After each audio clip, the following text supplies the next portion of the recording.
Bonjour et bienvenue sur Caroom, c'est Thomas et aujourd'hui je vais vous parler des 10 voitures électriques les plus vendues dans l'Hexagone en ce début d'année 2024.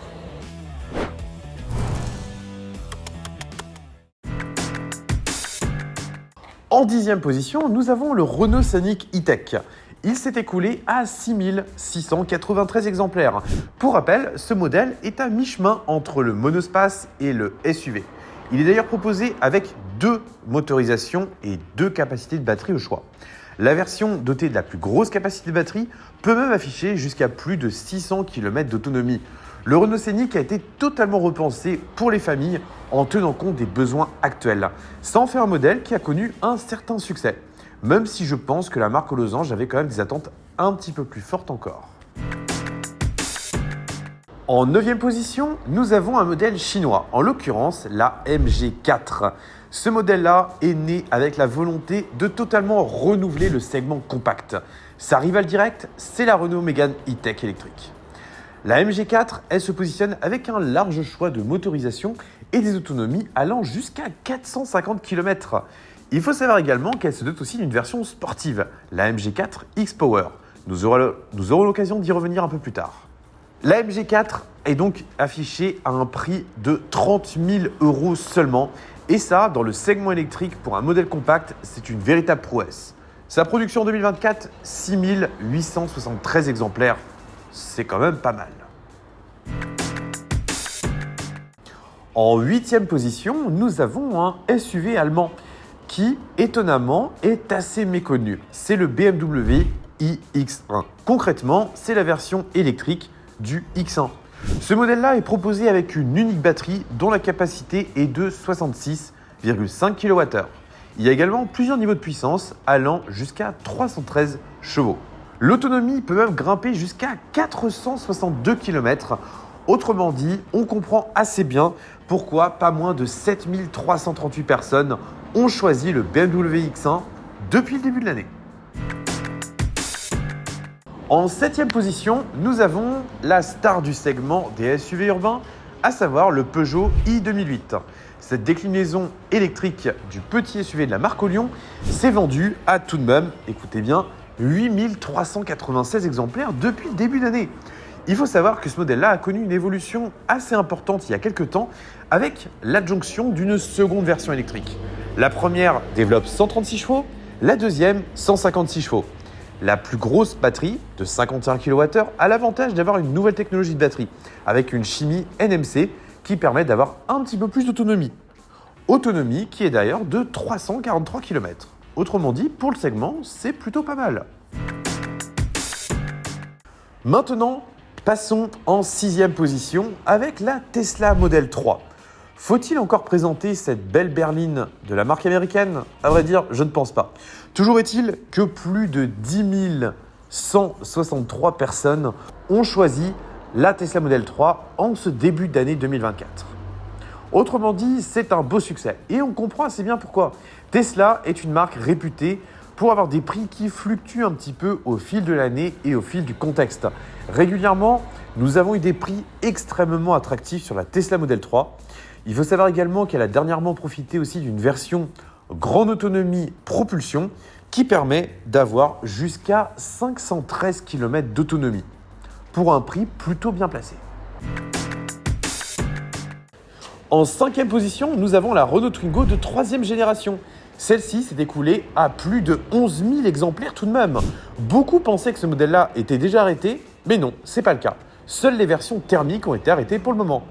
Actuellement, la Renault Twingo E-Tech peut donc toujours être commandée en concession. Mais il n'y en a plus pour très longtemps. Toujours est-il que cette version-là dispose d'une puissance de 82 chevaux. Sa principale faiblesse vient de sa petite batterie de 22 kWh seulement qui autorise une autonomie de 190 km. Ça paraît peu, mais si vous avez un usage majoritairement urbain de votre voiture, j'ai pas de doute que la Twingo 3 pourrait largement vous intéresser dans cette version électrique. En 4e position, nous avons la Fiat 500 de 4e génération. Ce modèle-là, si vous suivez l'actualité automobile, vous savez sans doute que les ventes ne sont pas au rendez-vous. Pourtant, plus de 14 000 personnes en France ont choisi la Fiat 500 électrique. Preuve en est que la petite citadine italienne a quand même réussi à séduire. D'ailleurs, elle dispose de deux capacités de batterie, 23,8 kWh ou 42 kWh, avec une promesse, celle d'atteindre jusqu'à 320 km d'autonomie sans avoir à recharger. Autrement dit, ça en fait un modèle relativement polyvalent, avec un niveau de puissance de 115 chevaux au maximum, qui est plutôt bien dimensionné pour le gabarit. En troisième position, nous avons la Renault Mégane E-Tech. Eh bien oui, cette compacte de la marque Losange a été vendue à plus de 15 000 exemplaires. Ça en fait tout de même un succès plutôt important pour la marque. D'ailleurs, la gamme a régulièrement évolué et s'est même enrichie de versions business qui intéressent beaucoup les entreprises. Son autonomie peut même aller jusqu'à 450 km et vous avez le choix entre deux niveaux de puissance et de batterie, 150 ou 218 chevaux. Ça en fait un modèle relativement polyvalent et intéressant. Preuve en est, les chiffres de vente sont clairement au rendez-vous. En seconde position, nous avons un modèle qui s'est écoulé à plus de 20 000 exemplaires. C'est le Tesla Model Y. Et là, à vrai dire, je pense que Tesla a véritablement sa poule aux œufs d'or. Le Tesla Model Y, ça fait déjà plusieurs années qu'il est au catalogue de la marque. Il a lui aussi bénéficié de lourdes améliorations tout au long de sa carrière, avec notamment la version grande autonomie en propulsion, qui est à mon sens le meilleur compromis. Il faut savoir également que le Tesla Model Y va connaître prochainement un restylage. Et là, je pense que ça va encore doper ses ventes, ce qui fait qu'il pourrait bien accéder à la première place de ce classement.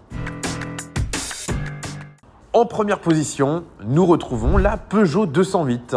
Sans trop de surprise, elle a bénéficié d'un restylage il y a moins d'un an et elle a connu un véritable engouement avec notamment le fait d'avoir deux versions électriques au choix. La i208 de 136 chevaux avec la batterie de 50 kWh ou la i208 de 156 chevaux qui dispose de la nouvelle chimie de batterie avec une capacité de 51 kWh. La Peugeot 208, elle est sans conteste la star de son segment. Il faut dire qu'elle n'a pas énormément de répondants en face.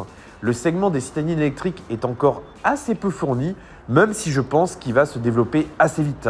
Certains modèles, comme la future Renault 5 E-Tech, qui est déjà entrée en production, pourraient d'ailleurs lui faire de l'ombre. Il est donc assez probable que ce classement évolue assez fortement dans les mois et années à venir. J'espère en tout cas que cette petite vidéo vous aura plu, qu'elle vous aura permis d'y voir un petit peu plus clair sur les voitures électriques les plus vendues dans l'Hexagone depuis le début d'année 2024. Je pense que les prochains mois vont réserver bien des surprises puisque le marché va beaucoup évoluer.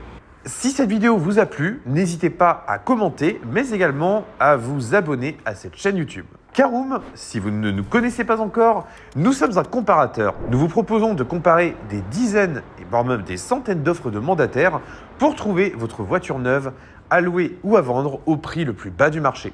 Nous vous proposons de choisir directement le modèle de votre choix et de comparer des offres partout en France auprès de mandataires approuvés. Pour vous, c'est l'occasion de faire de très bonnes affaires. J'espère en tout cas que ça vous aura plu. C'était Thomas, à bientôt.